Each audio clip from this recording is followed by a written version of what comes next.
Hello, friends, welcome back to the World of Knowledge. Today, we are going to learn very important English and Spanish phrases for emergency situations. Can you help me, please? Can you help me, please? ¿Puedes ayudarme, por favor? ¿Puedes ayudarme, por favor? I need your help. I need your help. Necesito tu ayuda. Necesito tu ayuda. Could you give me a hand? Could you give me a hand? ¿Podrías echarme una mano? ¿Podrías echarme una mano? Can you show me the way? Can you show me the way? ¿Puedes mostrarme el camino? ¿Puedes mostrarme el camino? Excuse me, I need some help. Excuse me, I need some help.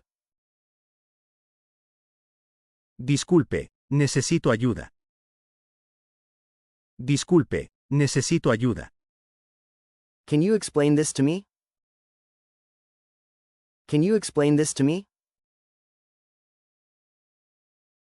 ¿Puedes explicarme esto? ¿Puedes explicarme esto? I don't understand. Can you help? I don't understand. Can you help?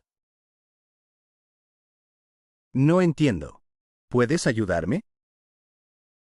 No entiendo. ¿Puedes ayudarme?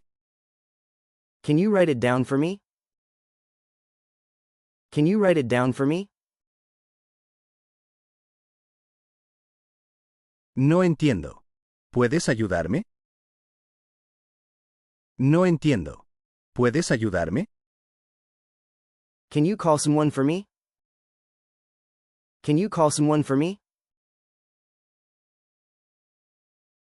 ¿Puedes llamar a alguien por mí?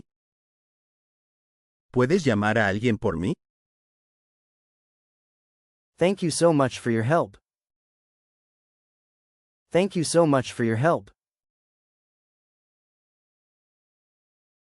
Muchas gracias por tu ayuda.